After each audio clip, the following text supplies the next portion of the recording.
அனைவருக்கும் வணக்கம். இந்த வீடியோ பதிவில் தினமணி நியூஸ் பேப்பரில் பப்ளிஷ் ஆகிற பொது அறிவு பகுதி question and answers with short டிஸ்கிரிப்ஷனோட பார்க்கலாம். ஃபர்ஸ்ட் கொஸ்டின், 1983 பிரதமர் இந்திரா காந்தியினால் அமைக்கப்பட்ட சர்க்காரியா ஆணையத்தின் நோக்கம் என்ன?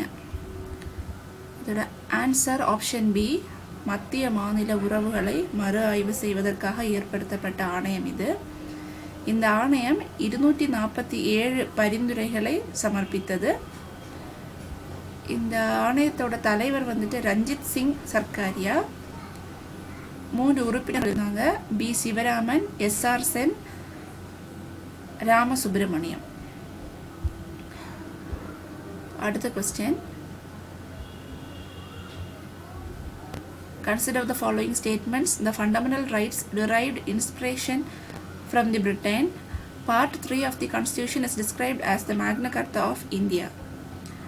So fundamental rights, அடிப்படை உரிமைகள் நம்ம யுனைடெட் ஸ்டேட்ஸ் ஆஃப் அமெரிக்கால இருந்து borrow பண்ணியிருக்கோம். So derived from USA. So Britain கிடையாது. பிரிட்டனில் இருந்து நம்ம borrow பண்ணது சிங்கிள் சிட்டிசன்ஷிப், அதுக்கப்புறம் இந்த பார்லமெண்ட் சிஸ்டம், அதெல்லாம் தான் நம்ம பிரிட்டன்லேருந்து டெரைவ் பண்ணியிருக்கோம். And second statement is true. So the answer is option B. என்னென்ன ஸ்டேட்மெண்ட்ஸ் கரெக்டுன்னு கேட்டிருக்காங்க, செகண்ட் ஸ்டேட்மெண்ட் மட்டும்தான் கரெக்டு. ஸோ பார்ட் 3 அப்படிங்கிறது அடிப்படை உரிமைகள் பற்றி சொல்லுது. ஸோ இந்த அடிப்படை உரிமைகள் தான் மேக்னா கார்த்தா அப்படின்னு சொல்கிறோம்.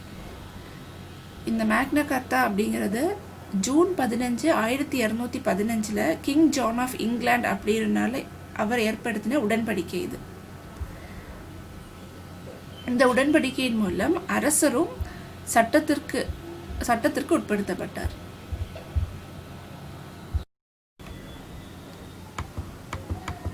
அடுத்த கொஸ்டின் பார்க்கலாம். Ambedkar described dash as the heart and soul of the Indian Constitution.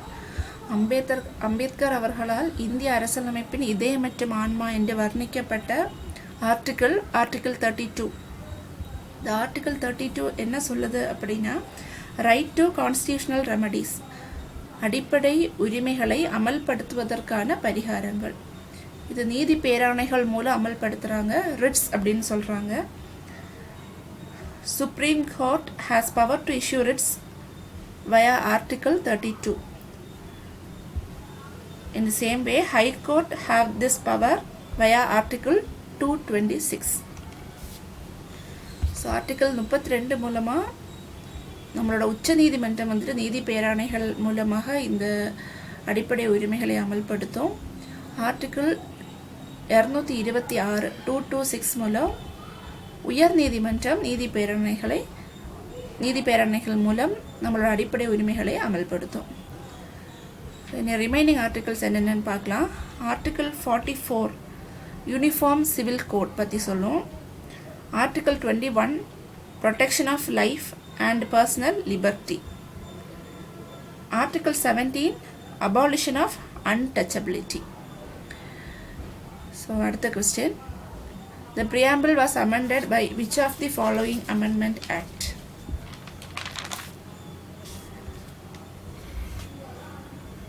The option is C, 42nd Amendment Act 1976.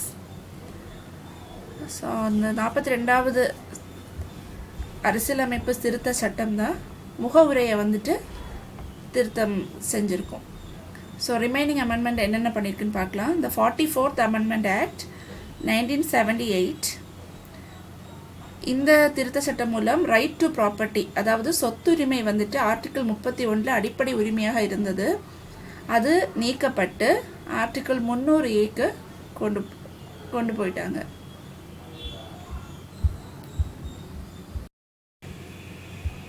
நாற்பத்தி சட்ட திருத்தத்தின் மூலம் சொத்துரிமை அடிப்படை உரிமையிலிருந்து சட்ட உரிமையாக மாற்றப்பட்டது.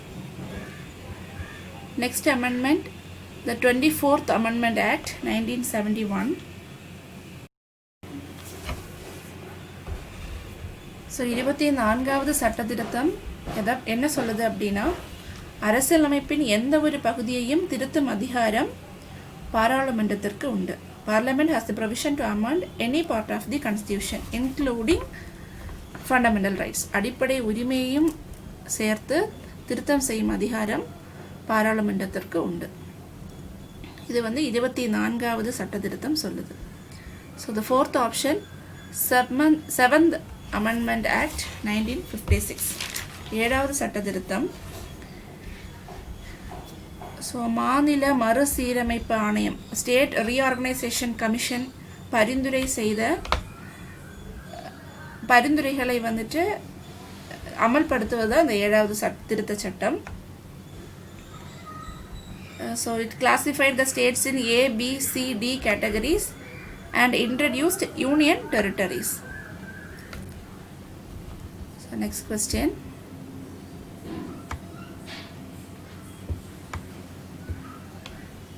Find out the incorrectly matched pair. Rajendra Prasad, the president. T.T. Krishnamachari, the vice president. இதுதான் wrongly match ஆயிருக்கு. T.T. Krishnamachari vice president இருந்ததில்லை. Sachidananda Sinha, the temporary president, அது correct. B.N. Rao, the constitutional advisor, correct. So option B, incorrectly matched, wrongly matched is option B. So next question, consider the following statement about B.R. Ambedkar. He is recognized as the father of the Indian Constitution. He was the calligrapher of the Indian Constitution. Which of these statements are incorrect? So Ambedkar தான் father of the Indian constitution அப்படின்னு அறியப்பட்டார். So B.R. Ambedkar இந்திய அரசியலமைப்பின் தந்தை என போற்றப்படுகிறார், அது correct. Second statement, இவர் இந்திய அரசியலமைப்பை கைப்பட எழுதியிருந்தார், அது தவறு. இந்திய அரசியலமைப்பை எழுதியவரோட பேர் பிரேம் பிஹாரி நரைன் ரைசாதா. அவர் இட்டாலிக் ஸ்டைலில் எழுதியிருந்தார். The original copies of Indian Constitution were written in Hindi and English. ரெண்டு மொழிகளில் எழுதப்பட்டுச்சு original copy, Hindi and English. So the option is B. ரெண்டாவது ஸ்டேட்மெண்ட் தவறானது. Next question, which of the following Amendment Act authorized the Parliament to establish a common high court? So the option is D, 7th Amendment. நான் ஏற்கனவே சொன்ன 7th Amendment Act state reorganisation commission ஒரு 4 list of states சொல்லியிருப்பாங்க, அதை அமல்படுத்துச்சு. Plus பொது உயர்நீதிமன்றத்தை ஏற்படுத்த பாராளுமன்றத்திற்கு அதிகாரத்தை வழங்கிய திருத்த சட்டமும் 7வது திருத்த சட்டம் தான்.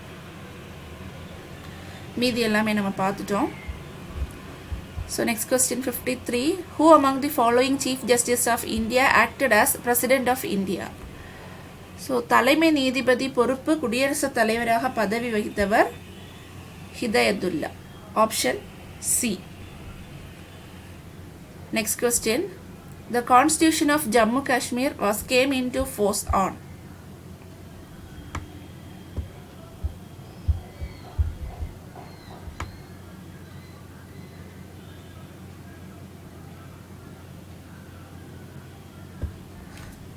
ஜம்மு காஷ்மீரின் அரசியலமைப்பு எப்பொழுது நடைமுறைக்கு வந்தது? Answer is option C, 26 January 1957. So இந்த ஜம்மு காஷ்மீரோட அரசியலமைப்பு ஏற்றுக்கொள்ளப்பட்ட நாள் 17 November 1956. நடைமுறைக்கு வந்தது 26 January 1957. ஸோ இதில் 2 டேட் இருக்குது. The Constitution adopted on 17 November 1956 and came into effect on 26 Jan 1957. Next question, when did the High Courts of Calcutta, Bombay and Madras establish? So High Court of Calcutta, Bombay and Madras ஏற்படுத்தப்பட்டது 1862 June 26. So the answer is option D. 1862 ஆண்டு கல்கத்தா, பம்பாய் மற்றும் சென்னை ஆகிய இடங்களில் உயர்நீதிமன்றங்கள் ஏற்படுத்தப்பட்டது. So so அடுத்த question, டேஷின் படி சட்டமன்ற கூட்டம் நடைபெறாத பொழுது ஆளுநரால் அவசர சட்டத்தை பிறப்பிக்க இயலும். Answer option A. ஷரத்து 213 படி சட்டமன்ற கூட்டம் நடைபெறாத பொழுது ஆளுநரால் அவசர சட்டத்தை பிறப்பிக்க இயலும். அதே இது ஆப்ஷன் பி. ஆர்டிகிள் 123 என்ன சொல்லுது அப்படின்னா, the ordinance making power of the president, அவசர சட்டத்தை குடியரசுத் தலைவர் ஏற்படுத்துவதற்கான உரிமை இது. ஸோ 123 அப்படின்னா ஆர்டினன்ஸ் பை பிரசிடென்ட், 213 அப்படின்னா ordinance by governor in a state. Then article 156 option C. Article 156 என்ன சொல்லுது அப்படின்னா, term of office of governor. Article 159 என்ன சொல்லுது அப்படின்னா, oath and affirmation by governor. அடுத்த கொஸ்டின் பார்க்கலாம்.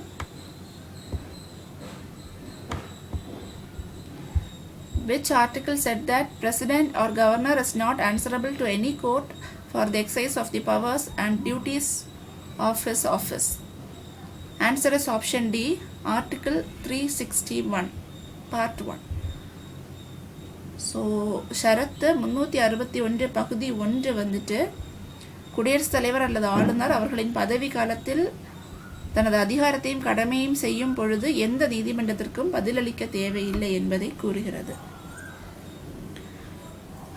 அதே ஆர்டிக்கிளில் பகுதி 2, அதாவது ஆர்டிக்கிள் 361 பார்ட் 2 என்ன சொல்லுது அப்படின்னா, no criminal proceedings shall be conducted against the president or the governor during his term of office. ஆளுநர் அல்லது குடியரசுத் தலைவர் பதவியில் இருக்கும் பொழுது குற்றவியல் காரணங்களுக்காக அவர்களை கைது செய்ய முடியாது. ரிமைனிங் ஆர்டிகிள்ஸ் பார்க்கலாம். So article 161, power of governor to grant pardons or to suspend, remit or commute sentences in certain cases.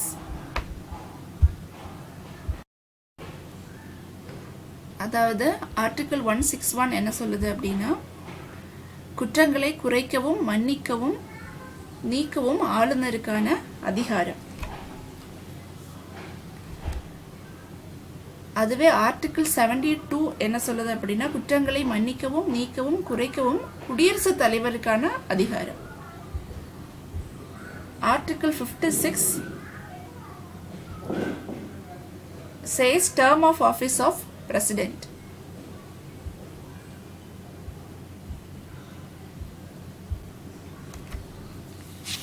So next question பார்க்கலாம். Arrange the office of the president in chronological order. So கால வரிசைப்படி எழுத சொல்லியிருக்காங்க. So the answer is option D. That is Zakir Hussain first, then V.V. Giri, then Fakhruddin Ali Ahmad, then Neelam Sanjeeva Reddy. So next question, consider the following statement. The Supreme Court was inaugurated on 28 January 1950. So the first statement is correct. Second statement, the Election Commission of India was established on 26 January 1950. Actually 26 January இல்ல 25 January. அதனால தான் நம்ம 25 January வந்துட்டு Voters Day அப்படின்னு celebrate பண்றோம். So the second statement is wrong. So the option is option A. First statement மட்டும்தான் correct. So next question பார்த்துடலாம். Which of the following organization is called Nirvachan Sadan? Answer is option D. இந்திய தேர்தல் ஆணையம். So last question, தகவல் அறியும் உரிமை சட்டம் தொடர்பான கீழ்காணும் கூற்றுகளை கவனிக்கவும். இது 2005 அக்டோபர் 12 நடைமுறைப்படுத்தப்பட்டது. கரெக்டு. இது சுதந்திர தகவல் சட்டம் 2002க்கு பதிலாக கொண்டு வரப்பட்டது. So both statements are correct. So the option is option D. தவறானது எதுன்னு கேட்டிருக்காங்க. ஸோ ஆப்ஷன் டி ரெண்டுமே தவறில்லை, ரெண்டுமே சரியான ஸ்டேட்மெண்ட். So thank you. அடுத்த வீடியோ பதிவில் உங்களை சந்திக்கிறேன்.